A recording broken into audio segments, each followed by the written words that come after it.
नीतीश कुमार के राष्ट्रगान वाले वीडियो पर बिहार में सियासी घमासान जारी है। लालू प्रसाद, तेजस्वी यादव, राबड़ी देवी और रोहिणी आचार्य के बाद जनसुराज के प्रशांत किशोर इसमें कूद पड़े हैं।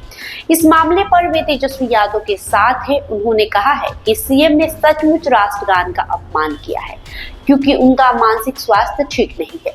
ये बात प्रधानमंत्री नरेंद्र मोदी और गृह मंत्री अमित शाह भी जानते हैं, लेकिन वोट के लालच में कुछ नहीं कर रहे। पुरानी बातों की चर्चा करते हुए प्रशांत किशोर ने सुशील मोदी को भी याद किया। आपको बता दें कि जनसुराज के सूत्रधार प्रशांत किशोर ने शुक्रवार को जनसुराज उद्घोष यात्रा के तहत हाजीपुर पहुंचे, जहां उन्होंने प्रेस कॉन्फ्रेंस आयोजित करके पत्रकारों से बातचीत की। उन्होंने पटना में नीतीश कुमार द्वारा राष्ट्रगान का अपमान किए जाने की घटना पर चिंता व्यक्त करते हुए कहा कि पिछले 2 वर्षों से मुख्यमंत्री नीतीश कुमार की मानसिक स्थिति पर सवाल उठ रहे हैं। जनसुराज और मैं खुद पिछले 2 महीने से हर मंच से सरकार से अपील कर रहे हैं कि नीतीश कुमार की मानसिक स्थिति की जांच होनी चाहिए और इसकी विस्तृत रिपोर्ट बिहार की जनता के सामने रखी जानी चाहिए। ये दुर्भाग्यपूर्ण है कि बिहार के मुख्यमंत्री शारीरिक और मानसिक रूप से थक चुके हैं।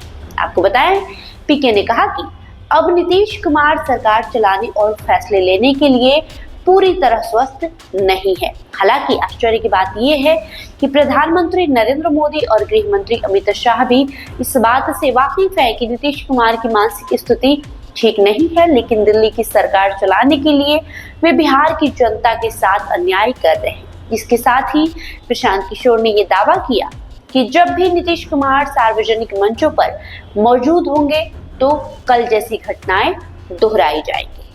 उन्होंने कहा कि सबसे पहले भाजपा नेता सुशील कुमार मोदी ने नीतीश कुमार के मानसिक हालत पर सवाल उठाया था। 2023 नवंबर में उन्होंने विधानसभा में कहा था कि नीतीश कुमार किसी गंभीर मानसिक बीमारी के शिकार हैं। उनके बाद कई बड़े नेताओं ने ये बातें कही।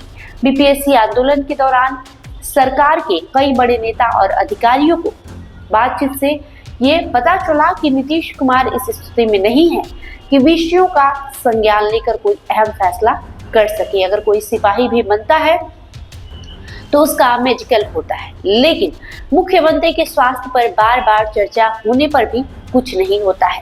उनके भरोसे पूरा बिहार छोड़ा हुआ है। ये बिहार की दुर्भाग्य है।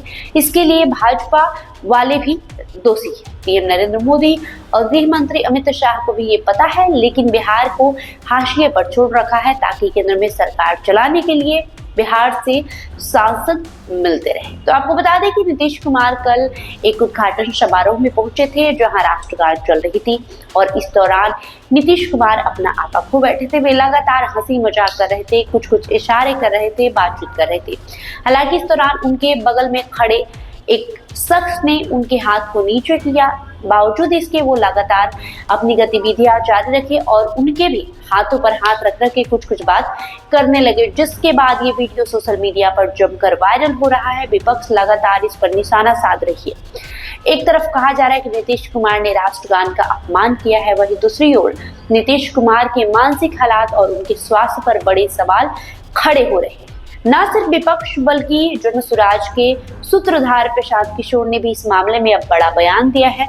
उन्होंने कहा है कि ये पहली बार नहीं है जब नीतीश कुमार के मानसिक हालात पर सवाल उठ रहे हैं। सबसे पहले भाजपा के नेता रहे स्वर्गीय सुशील कुमार मोदी ने भी नीतीश कुमार के मानसिक हालात पर सवाल उठाए थे और उन्होंने ये दावा किया था कि नीतीश कुमार किसी गंभीर बीमारी से जूझ रहे हैं। लेकिन बिहार का ये दुर्भाग्य है कि कोई भी इस पर बात नहीं करता और एक बीमार और स्वस्थ व्यक्ति के सहारे बिहार को छोड़ दिया गया है। साथ ही पीके ने यह भी दावा किया है कि ये बात नीतीश कुमार की जो मानसिक हालात की स्थिति है, इस बात से केंद्रीय मंत्री अमित शाह और प्रधानमंत्री नरेंद्र मोदी भी वाकिफ है, लेकिन वो इस पर एक्शन नहीं ले रहे हैं, वो कुछ नहीं कर रहे हैं ताकि केंद्र में जो जदयू का समर्थन है वो मिलता रहे। भले ही इससे बिहार को कोई भी नुकसान हो, लेकिन केंद्र में सरकार चलाने के लिए प्रधानमंत्री और गृह मंत्री इसे हाशिए पर छोड़े हुए हैं।